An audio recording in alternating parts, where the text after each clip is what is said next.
누가복음 8장 4절에서 8절 그리고 13절을 마음을 모아 함께 봉독합니다.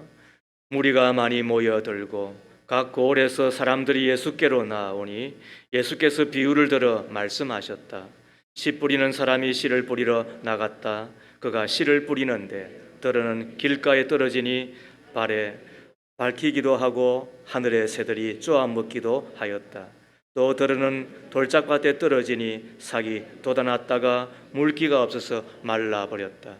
또 들어는 가시덤불에 떨어지니 가시덤불이 함께 자라서 그 기운을 막았다. 그런데 들어는 좋은 땅에 떨어져서 자라나 100배 열매를 맺었다. 이 말씀을 하시고 예수께서는 들을 귀가 있는 사람은 들으라 하고 외치셨다. 13절 돌짝밭에 떨어진 것들은 들을 때에는 그 말씀을 기쁘게 받아들이지만 뿌리가 없으므로 잠시 동안 믿다가 시련의 때가 오면 떨어져 나가는 사람들이다. 이는 하나님의 말씀입니다. 하나님 감사합니다. 아멘. 나는 열매 맺는 사람입니까? 두 번째 이야기를 함께 나눕니다. 한국 교회사를 보면 우리가 너무나도 잘 아는 언더우드 박사에 대한 기록이 자세히 나옵니다. 언더우드 박사는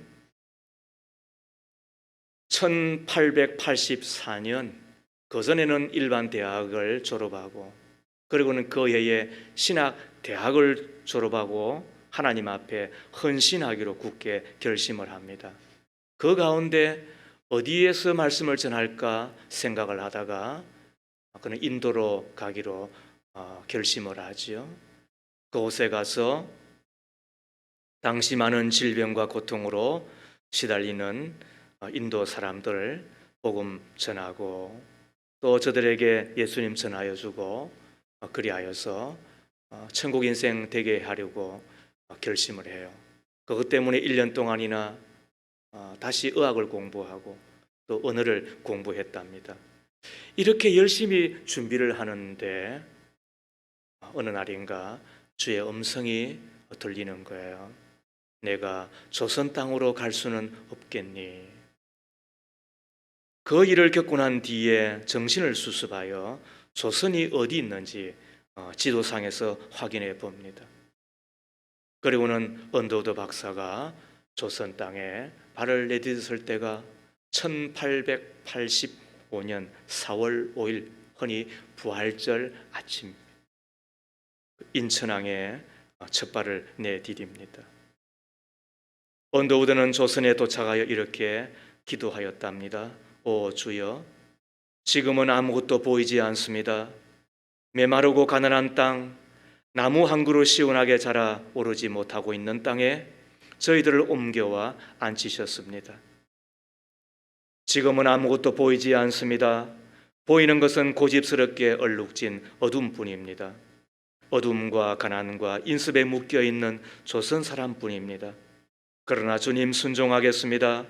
겸손하게 순종할 때 주께서 일을 시작하시고 그 하시는 일을 우리들의 영적인 눈이 볼 수 있는 날이 있을 줄 믿나이다. 지금은 우리가 서양 귀신 양기자라고 손가락질을 받고 있사오나 저희들이 우리 영혼과 하나인 것을 깨닫고 하늘나라의 한 백성 한 자녀임을 알고 눈물로 기뻐할 날이 있음을 믿나이다. 학교도 없고 그저 경계와 어심과 멸시와 천대만이 가득한 곳이지만 이곳이 머지않아 은총의 땅이 되리란 것을 믿습니다. 주여, 오직 제 믿음을 지켜주소서. 아무도 조선 땅으로 가지 않으려고 했을 때 그는 26살에 이 땅에 도착하였습니다. 이해가 됐어요? 제가 20여 년 전에 필리핀 땅에 갔는데 너무너무 불편했거든요. 그런데 지금으로부터 몇 년 전, 무려 140년 전, 보고에 의하면 한양 땅은 똥밭이었다고 합니다. 진짜 말 그대로 똥 냄새가 진동을 했다고 합니다. 우리가 일제의 그 만행을 우리는 고통스럽게 기억하지 않을 수가 없는데 아무튼 그 일제의 산에 일제한 것 이상을 이 땅의 하수도 그리고 길거리 등등의 그 냄새나는 오물들을 치우는데 쓰여졌다고 그런 보고가 있습니다. 그것이 조선 땅이었습니다. 그런데 그곳에 26살짜리 청년이 와서 그리고 무려 31년 동안을 지납니다. 금방도 그의 기도를 우리가 읽었습니다만 경계와 의심과 멸시와 천대가 가득한 이 땅에서 그는 온갖 시련들을 다 겪어내었죠. 그리고는 마침내 열매를 맺게 되잖아요. 학교면 학교, 그래서 연세대가 되는 거예요. 병원이면 병원, 세브란스가 되는 거잖아요. 교회면 교회 등등이 그로 말미암아 세워지잖아요. 하나님의 은총이며 하나님의 선물이지만 그러나 어찌 하나님이 천사를 통해서만 일을 하시겠습니까? 그와 같은 온갖 시련을 다 이겨낸 그 사람들로 인하여서 열매 맺은 것을 우리는 덕을 보고 있는 거잖아요. 우리도 환난과 박해를 받을 수 있습니다. 그러나 극복하면 풍성한 열매를 맺습니다. 그러므로 어떠한 환난과 박해가 있어도 결코 넘어지지 말아야 되겠죠. 13절 말씀을 함께 읽습니다. 돌짝밭에 떨어진 것들은 들을 때에는 그 말씀을 기쁘게 받아들이지만 뿌리가 없으므로 잠시 동안 믿다가 시련의 때가 오면 떨어져 나가는 사람들이다. 이 사람은 두 번째 부류의 사람이지요. 지난 주일날 살펴보았던 첫 번째 부류의 사람, 길가와 같은 마음을 소유한 사람하고는 확연히 틀려요. 지난주에 생각했던 길가와 같은 마음의 사람들은 와봤자 듣지 않는 사람들이에요. 그냥 앉아있다가 집에 갈 생각만 하는 사람들이에요. 이 생각 저 생각 별 볼 일 없는 생각만 하다가 예배 시간이 끝나면 행하게 바람 일으키고 갈 사람들이에요. 그러나 이 두 번째 부류의 사람은요 그렇지 않아요. 13절을 다시 보지만 들을 때에 그 말씀을 기쁘게 받아들이는 사람이라 그랬어요. 말씀을 받아들이는 사람이에요. 왔다 갔다 하품만 하는 사람이 아니라 들으면서 기뻐하는 사람이에요. 그러나 문제는 뭐예요? 뿌리가 없으므로 잠시 동안은 믿다가 시련의 때가 오면 떨어져 나가는 사람이라고 말씀하죠. 뿌리가 없어. 말씀 때문에 불리해지면, 진리 때문에 손해를 보면, 예수님 때문에 불편하면 어떻게 한다고요? 떨어져 나가는 사람 이렇게 되어 있는데 멀어진 사람이 아닙니다. 옛날에 개역개정은 정확하게 적고 있습니다. 배신하는 사람입니다. 배반하는 사람인 것입니다. 무엇 때문에? 시련 때문에. 잠깐 동안은 신앙생활을 하지요. 그러나 어려움이 닥치니까 등을 돌리고 마는 사람입니다. 마태는 이 사람을 이렇게 소개하고 있습니다. 마태복음 13장 20절에서 21절까지 함께 읽습니다. 시작. 또 돌짝밭에 뿌린 씨는 이런 사람이다. 그는 말씀을 듣고 곧 기쁘게 받아들이기는 하지만 그 속에 뿌리가 없어서 오래가지 못하고 말씀 때문에 환난이나 박해가 일어나면 곧 걸려 넘어진다. 우리는 내가 어떤 편에 속한 사람인가 한 번쯤은 살펴볼 필요가 있어요. 내 마음이 길가와 같은 아닌지, 내 마음이 돌짝밭과 같지는 않은지, 내 마음이 다음 주에 살펴볼 가시 등불과 같은 그런 마음은 아닌지, 내 마음은 진짜 열매를 맺는 옥토와 같은 좋은 땅의 사람인지 말이지요. 제 생각에는 여러분 대다수는 지난 시간에 생각했던 것처럼 말씀에 무관심한 분은 아닌 줄로 압니다. 말씀에 무관심하면 이 자리에 길을 쫑긋하게 세우고 듣는 자이겠습니까?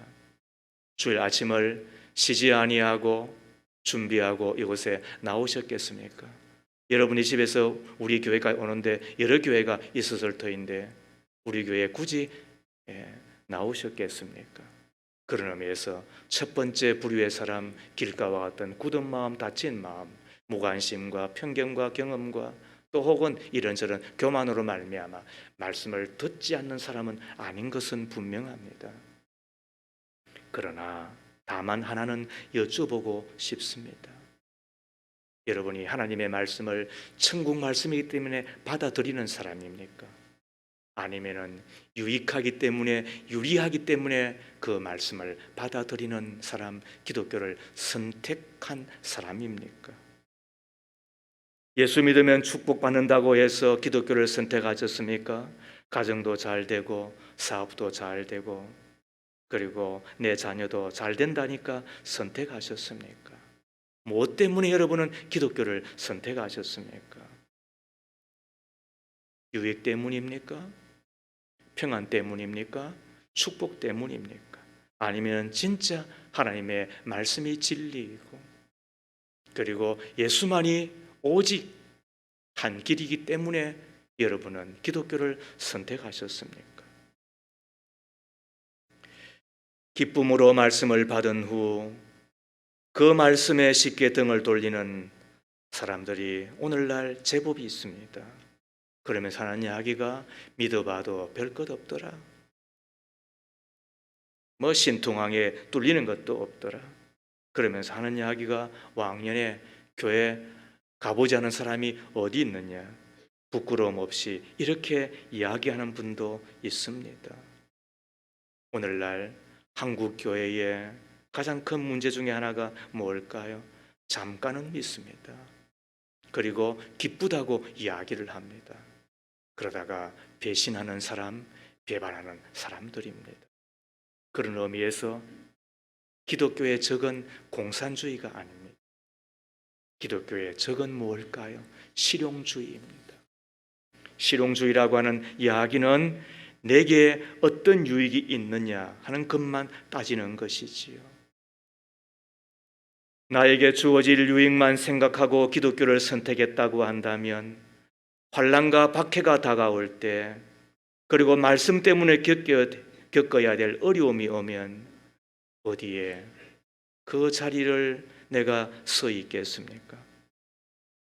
환난이나 박해라고 하니까 엄청난 폭풍이나 태풍만을 생각하는 경우가 있는데 꼭 그럴 필요는 없어요.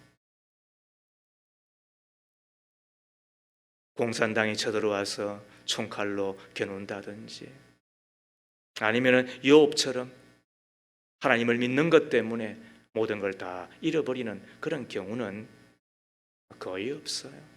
일평생 우리가 생각하는 그런 정도의 환난과 박해, 시련은 한두 번 있을까 말까입니다.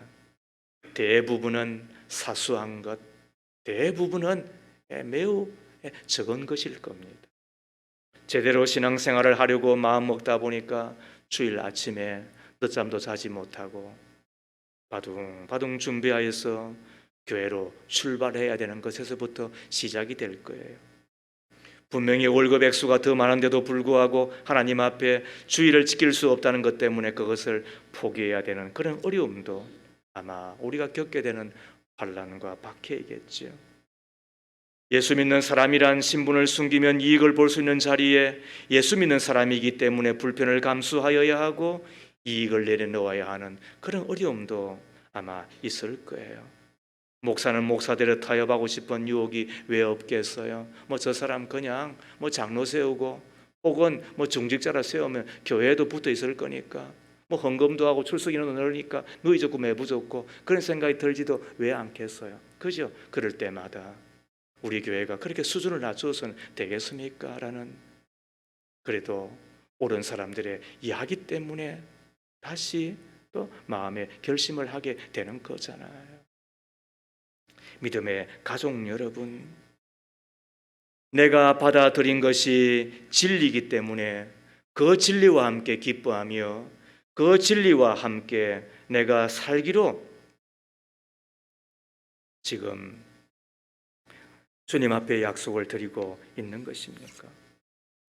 기독교는 유익하기 때문에 믿는 종교가 아닌 것입니다.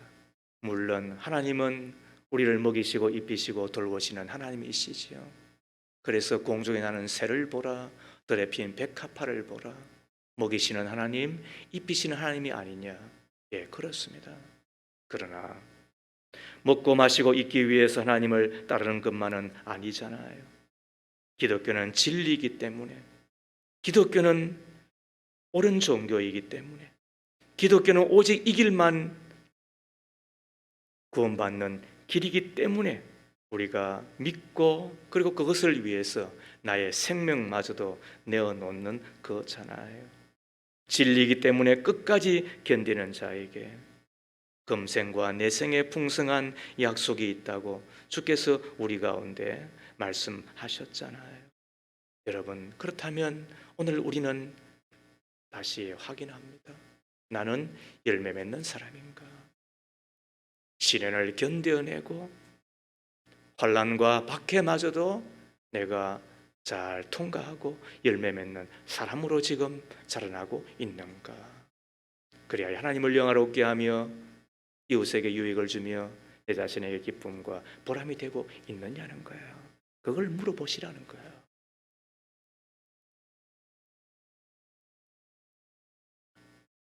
열매를 맺기 위하여 필요한 것이 뭘까요? 6절 말씀을 다시 보십시오. 또 들으는 돌짝밭에 떨어지니 싹이 돋아났다가 물기가 없어서 말라버렸다. 우리 여기에서 우리 예수님이 하시는 말씀에 참으로 박수를 보내지 않을 수가 없어요. 13절은 이것을 해석을 할 때에 시련 때문에, 그죠? 마태복음 13장에서는 환난과 박해 때문에 떨어져 나가는 사람, 배신하는 사람, 열매 맺지 못하는 사람이라고 분명히 일러주셨는데, 그런데 그것은 외부의 2차 요소에 불과하다는 거예요. 우리 신앙의 위기, 그리고 우리의 가는 길의 위기는 분명히 외부에 있어요. 그죠? 시련이라고 하는 것, 그리고 마태가 지적한 것처럼 환난, 위에서 누름이죠. 박해, 뒤에서 쫓아오는 거죠. 그런 것 때문에 우리가 신앙이 흔들리기도 하고, 내가 굳이 이렇게 믿어야 될까? 그렇게 의기소침해지고, 그리고는 그냥 스파이 신자들처럼 믿다가 나중에 좋은 일이 있겠지, 천국 가면 되겠지, 이렇게 생각하기도 쉽단 말이에요. 그것이 우리의 신앙의 장애 요소, 그리고 예부의 시련이에요. 그러나 우리 예수님은 그것은 어쩌면은 2차 요인이라고, 진짜 열매 맺지 못하는 것은 우리 안에 있는 것이 아니겠냐고 이야기하시면서 그 주신 것이 그게 6절이에요. 그게 뭘까요? 물기가 없어서 말라버렸다. 저는 이 말씀에 진짜 박수를 치는 거예요. 외부의 요인도 우리가 무시할 수 없고, 외부의 시련 그리고 환난이나 그 박해 때문에 우리의 신앙이 흔들리고, 그리고 배신하고 열매 맺지 못하고 구원받지 못하고, 그죠? 길가와 같던 사람은 말씀에 대하여 무관심하고, 그 말씀에 대하여 편견을 갖고, 그 말씀에 대하여서 깨닫지 못하고, 그래서 말씀만 빼앗기는 것이 아니라 뭘 빼앗겨요? 구원을 빼앗긴다. 그게 8장 12절이잖아요. 길가에 떨어진 것들은 말씀을 듣기는 하였으나 그 뒤에 악마가 와서 그들의 마음에서 말씀을 빼앗아 감으로 믿지 못하고 구원을 받지 못하게 되는 사람들이다. 여러분, 이 말씀을 우리가 가볍게 보면 안 돼요. 말씀을 듣지 않는다, 이거는 무관심 정도가 아니에요. 내가 말씀을 깨닫지 못한다, 이것은 학문과 혹은 지식의 문제가 아니에요. 내가 말씀을 빼앗기는 순간 구원도 빼앗긴다고, 집사님 아시겠어요? 말씀을 빼앗기는 순간에 구원도 빼앗기는 거예요. 이게 악마가 하는 일이란 말이에요. 예수님은 우리에게 구원을 주실 때 뭐와 함께 주신다? 말씀부터 주시는 거예요. 그래서 믿음은 들음에서 나며 그랬다고요. 들음은 그리스도의 말씀으로 말미암는다고 이야기를 한 거예요. 그래서 기독교는 말씀의 종교예요. 말씀을 깨닫지 못하면 다 잃어버리고 마는 거예요. 말씀을 깨닫는다고 해서 우리가 뭔가 아는 것처럼 그렇게 해서도 안 되는 거지요.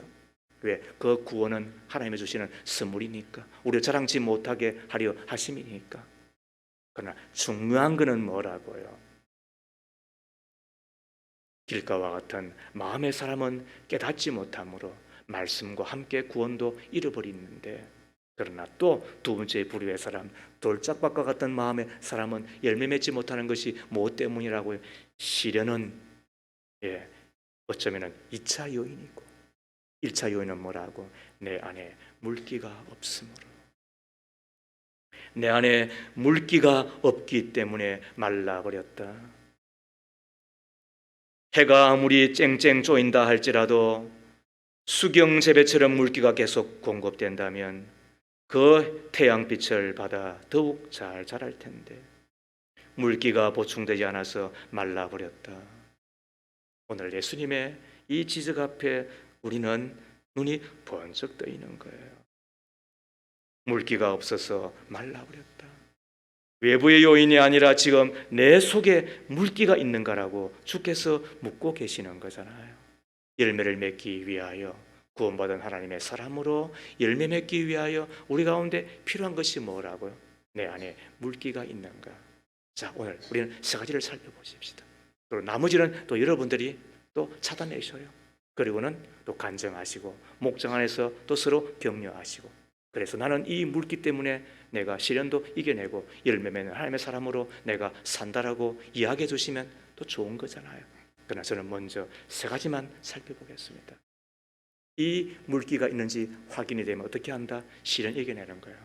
그리고 반드시 열매가 맺혀지게 되는 것이죠. 첫 번째, 우리에게 있어야 될 물기는 회개의 물기라고 생각을 합니다. 살아계신 하나님의 밝은 빛 앞에 나와 내 인생이 얼마나 잘못되었는가를 바라보며 회개의 눈물을 흘리는 회개의 물기가 있을 때 우리는 열매 맺는 주의 친백성으로 살아갈 뿐만 아니라 웬만한 시련은 다 극복해 내게 되겠죠. 사람은 자기 자신을 잘 보지를 못한다는 거예요. 시력이 약해져 자기가 누구인지를 모르는 경우가 허다해요. 커튼이 쳐져 있는 방은 깨끗해 보이죠. 그러나 커튼을 걷어내고 화사한 봄빛이 비추어지면 이제까지 깨끗해 보였던 그 방의 구석구석이 먼지로 꽉 차 있는 것이 발견되잖아요. 하나님의 거룩한 빛이 내 속에 들어오면 지금까지는 몰랐던 것, 지금까지는 알지 못하였던 것, 한 번도 생각하지 않았던 것들이 어느 날 보여지고, 그리고 부끄러워하고, 그때 비로소 내가 얼마나 더럽고 추하고 악하고 독한 자인지, 죄악으로 말미암아 가득 차인지 알게 되잖아요. 그런 의미에서 벌레보다 못하다, 여러분, 벌레 욕하는 겁니다. 걸레보다 못한 게 우리들인 것입니다. 그것이 죄라고 하는 것입니다. 죄는 우리로 멍청하게 만듭니다. 죄가 들어가면 생각하기 싫어합니다. 이게 죄의 특성인 것입니다. 그래서 죄가 들어가는 도시는 발전하지 못합니다. 두 번째로, 죄는 우리로 비겁하게 만듭니다. 두렵게 만듭니다. 그 두려움은 두려움으로 그치는 것이 아니라 인간의 가능성과 인간의 행복을 다 빼앗아 가버리고 말지요. 그게 죄의 특성이에요. 뿐만 아니라 죄는 자기만을 생각하게 만듭니다. 죄가 들어가면 자신에게 유리한가, 유의되는 것만 생각하는 거예요. 왜? 죄의 특성이 이기심이니까. 죄의 뿌리는 개인주의이니까. 그래서 내 가정이 파괴됩니다. 내 교회가 파괴됩니다. 죄가 들어가는 곳에는 공동체가 다 파괴되고 마는 것입니다. 죄가 아예 그런 역할을 하게 되는 것입니다. 열매를 맺지 못하는 것은 당연하겠죠. 재미난 인생, 화려한 인생, 멋진 인생, 폼 잡는 인생, 다 죄가 우리로 그렇게 만들어 가는 것입니다. 그래서 쓸모없는 인간이 되고 마는 것입니다. 이때 필요한 것이 뭘까요? 그게 회개인 것입니다. 회개라고 하는 것은 죄를 뉘우쳐 돌아가는 것입니다. 어디로? 주께로 돌아가는 것입니다. 진리로 돌아가는 것입니다. 돌아갈 때 그냥 맨정신으로 돌아가는 것이 아니라 이 죄가 끼친 그 치명적인 손실, 그 죄로 말미암아 내 인생, 내 시간, 내 생명마저도 낭비하며 살았던 것에 대하여 슬퍼하며 눈물 흘리며 주께로 돌아가는 것입니다. 그때 주께서 나를 돌보십니다. 이것이 회개인 것입니다. 그래서 우리는 줄 예배를 드리는 가운데 무슨 기도를 드려요? 참의 기도를 드리는 거예요. 참자는 슬퍼할 참자인 것입니다. 그래서 제가 참의 기도를 드릴 때 그냥 멍하게 있지 말고, 왜? 멍한 것은 다 죄의 특성인 거예요. 생각하기 싫어하는 것, 귀찮아하는 것 다 죄 때문에 그런 거예요. 그런데 우리가 생각하잖아요. 그래서 우리가 속으로 주여 외치는 거예요. 나를 용서해 주십시오. 습관적인 죄, 더럽고 무서운 죄. 우리는 바이러스 하나가 들어가더라도 몸서리를 치잖아요. 그 병균 바이러스 하나를 물리치려고 약도 드시잖아요. 그리고 좋은 것 먹으려고 아둥바둥 발버둥을 치는데 하물며 제 바이러스가 들어와서 내 착한 마음, 내 좋은 마음, 내 선한 마음, 내 양심을 다 깨트려 버리면 하는데 멍청하게 만들고 비겁하게 만들고 재미나게 만들지만 아무 영향력이 없는 열매 맺지 못한 인생으로 만들어 가는데 그게 슬프지 않아요, 집사님? 바보같이 그렇게 어떻게 살겠냐는 거예요, 인생이. 그래서 어떻게 한다고? 슬퍼하는 거예요. 이 슬픔의 눈물, 이 회개의 물기가 어떻다고 우리를 죄로 이기게 하는 거예요. 말씀 하나 읽으십시다. 이사야 44장 22절 말씀 함께 읽습니다. 내가 너의 죄를 짙은 구름을 거두듯 없애버렸으며 너의 죄를 안개처럼 사라지게 하였으니 나에게로 돌아오너라. 나에게로 돌아오너라. 내가 너를 구원하였다. 나에게로 돌아오너라. 나에게로 돌아오너라. 돌아오면 어떻게 된다고요? 하나님이 돌봐주시는 거예요. 그때 시련을 우리가 통과하는 거예요. 우리가 어떻게 시련을 이겨내겠습니까? 시련은 통과하는 거니까. 맞죠? 고난을 우리가 어떻게 여러분 우리가 극복합니까? 고난은 그냥 견뎌내는 거지. 그러면서 열매 맺는 인생이 되는 거잖아요. 회개의 눈물이야말로 내 인생을 교만해서 막아줍니다. 회개의 눈물이야말로 하나님처럼 높아지고 싶은 망상에서 나를 깨우쳐 줍니다. 그리고 시련마저도 우리가 통과하며 열매 맺는 사람이 되게 한다고 한다면 우리가 주님 앞에 참회하며 두 손을 번쩍 들고 그 촉촉한 회개의 눈물, 그 물기가 내 안에 가득하게 해야 되지 않겠습니까? 그 물기가 말랐으므로, 그 물기가 없으므로 말라버린 내 심령, 이제는 회개의 그 눈물이 가득함으로 말미암아 다시 생기가 돌고 뿐만 아니라 열매 있는 저와 여러분 되었으면 좋겠는데 믿으시면 아멘. 두 번째로 우리에게 있어야 될 물기는 감격의 물기라고 생각을 합니다. 여러분 언제 감격해서 울어보셨어요? 어떤 분은 그럽디다. 텔레비전 드라마 볼 때 펑펑 울었다고. 어느 날 목사님이 새벽 기도를 마치고 말이죠, 한참 기도를 하고 나가는데 한 분이 말이죠 막 울고 말이죠 흰 손수건을 가지고 막 눈물을 닦고 막 있더라는 거야. 야, 오늘 아침에 말씀 은혜 받았구나, 기도하면서 은혜 받았구나. 그래서 권사님 혹시라도 왜 그렇게 우세요? 라고 이야기했더니 어제 저녁에 TV 보는데 미진이가 죽었대요. 그러면서 말이죠 뭐 드라마상의 주인공 죽었다고 말이죠 펑펑 우는 그런 지랄도 다 있는가 봐요. 아무튼 참 이상한 것들이 제법 있어요. 일본의 한 성도가 처음으로 예수를 믿을 때 이야기를 했습니다. 자기가 성경 첫 장을 펴는데 태초에 하나님이 천지를 창조하시니라. 이 말씀을 읽고 너무너무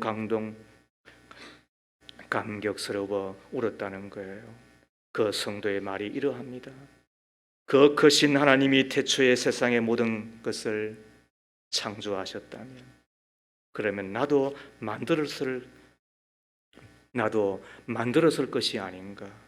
내가 하나님의 작품이라니.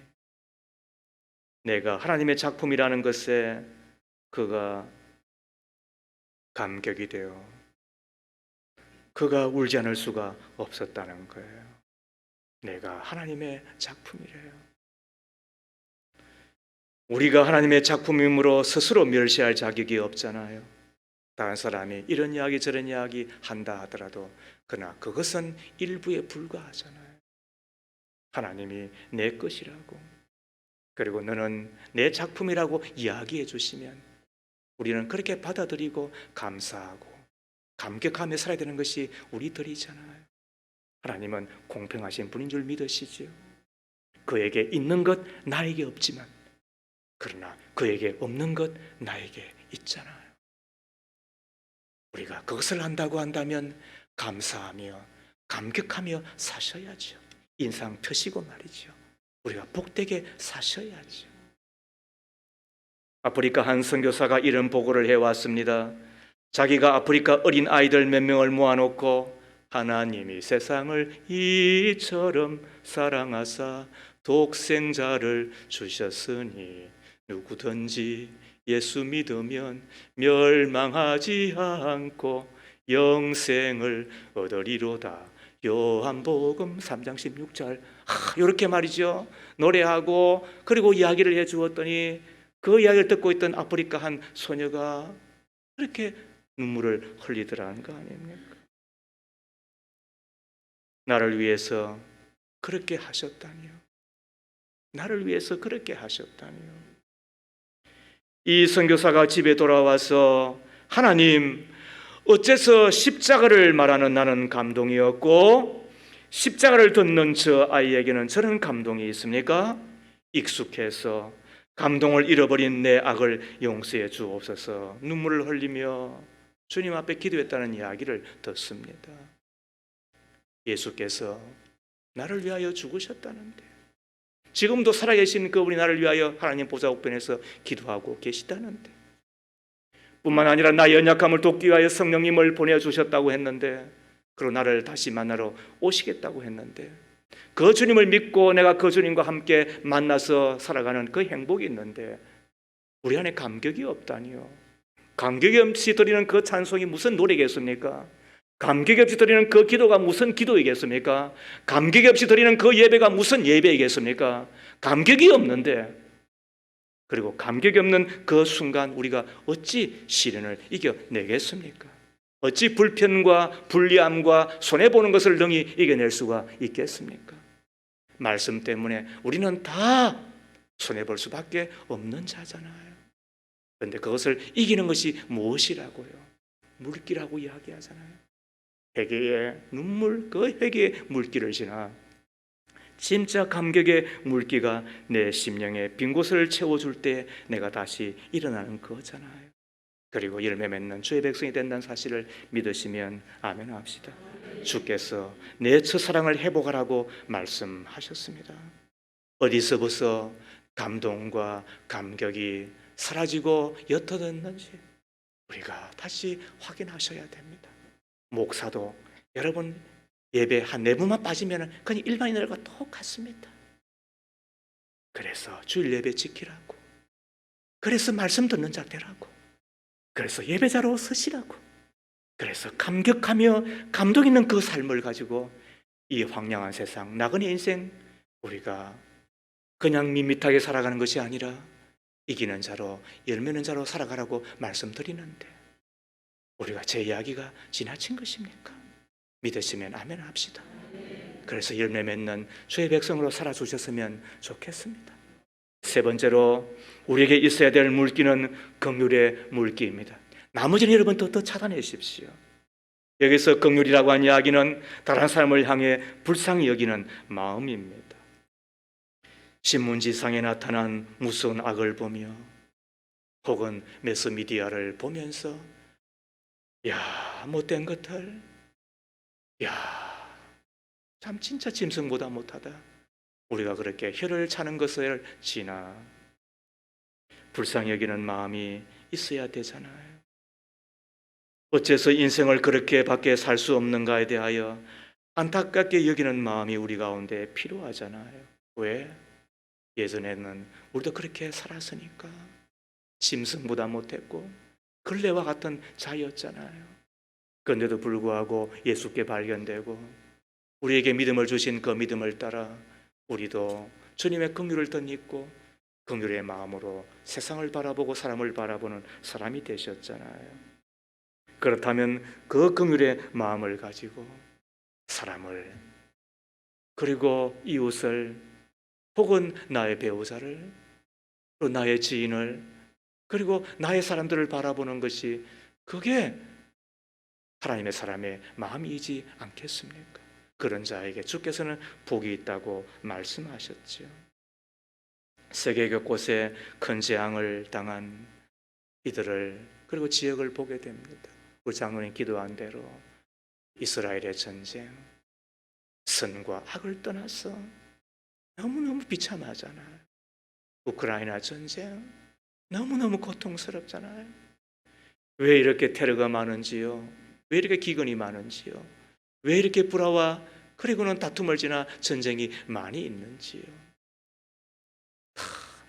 어떤 이의 욕심과 탐욕과 그리고 자기의 그 정권을 유지하기 위하여서 그렇게 하는 것은 아닌가 생각을 해볼 그때마다 하나님, 그 가운데 처하여 있는 힘없어서 시달리고 보호받지 못하고, 그래서 그 사지에 내몰려 있는 이들을 향하여서 우리가 가져야 될 마음이, 그게 긍휼의 마음이잖아요. 우리가 그 마음을 가지고 살아가는 것이 예수의 마음, 작은 예수의 마음이라고 우리 가운데 가르쳐 주시잖아요. 살다 보면 자식들이 속을 썩입니다. 그래서 마음이 졸입니다. 자식을 위해서 그때 흘려야 될 것이 긍휼의 눈물이잖아요. 암브로시우스의 말을 들어보십시오. 모니카 자매요, 눈물의 기도는 자식을 반드시 구원할 것입니다. 낙심하지 마십시오. 그러자 용기를 얻어 무려 10년 동안 기도하였더니 그가 기독교 역사상 사도 바울 다음으로 위대한 인물이 되었던 성자 어거스틴이 되고 있잖아요. 눈물의 기도는 자식을 살리고, 눈물의 기도는 남편을 살리고, 눈물의 기도는 아내를 살리겠죠. 그 긍휼의 눈물이 우리 가운데 가득하다고 한다면 우리는 이런저런 것 때문에 당하는 것, 또 혹은 우리가 시련들, 그리고 박해와 환난들도 능히 이겨내어 열매 맺는 사람이 되는 것 아니겠습니까? 오늘 주께서 하신 말씀을 다시 보십시오. 6절에 또 들으는 돌짝밭에 떨어지니 삭이 돋아났다가 물기가 없어서 말라버렸다. 물기가 없어서 말라버렸다. 시련의 문제가 아니잖아요. 환난과 박해의 문제만이 아니잖아요. 끝내는 그것은 2차 요인이고 내 안에 진짜 물기가 있는가? 내게 부족한 물기가 무엇인지 우리는 확인할 필요가 있다고 생각을 합니다. 하나님 앞에 내 잘못을 시인하는 회개의 물기가 있는가? 하나님께서 베푸신 그 놀라운 은혜를 기억하면서 하나님 앞에 바로 서는 감격의 물기가 있는가? 그렇지 않으면 하나님께서 주신 은혜 위에 서서 하나님 없는 세상을 바라보며 긍휼의 눈으로 바라보는 그 긍휼의 물기가 있는가? 물기를 회복하십시다. 물기가 보충되면 흙이 얕은 것은 문제가 안 되는 거잖아요. 수경재배 우리가 단지에 가보면 흙은 전혀 없어요. 근데 그 물기가 보충되니까 고추 되고 토마토 되고, 그죠? 열매 되고, 그래서 자라나고 풍성한 것을 보게 되는 거잖아요. 다시 내 속에 회복해야 될 것, 그것은 물기라고 생각을 합니다.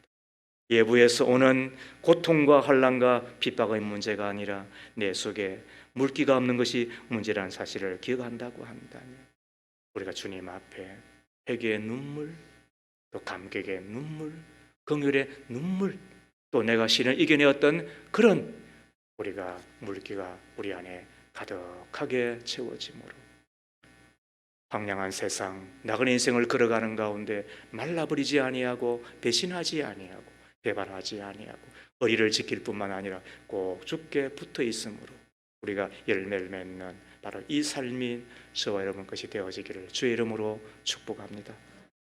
살아계신 하나님, 열매 맺는 주의 백성으로 부르셔서 주께 영광, 이웃에게는 유익을 주는 영생의 사람, 진리의 사람 되게 해주심을 감사드립니다. 포도나무 같은 우리 인생 무슨 볼품이 있습니까? 무슨 잘난 구석이 있습니까? 아무 쓸모없는 저희들, 예수님을 믿음으로 말미암아 천국 백성 되게 해주셨으니 이제는 열매를 맺게 하옵소서. 말씀을 듣고 깨닫는 자를 지나 내 마음의 물기가 촉촉한 사람, 회개의 눈물, 감격의 눈물, 긍휼의 눈물이 가득한 사람 되어 회개하고 감격 있고 긍휼을 갖고 살아 시련도 이기며 환난과 박해마저도 능히 극복하며 열매 맺는 천국 백성들 다 되게 하옵소서. 예수님 이름으로 기도하옵나이다. 아멘.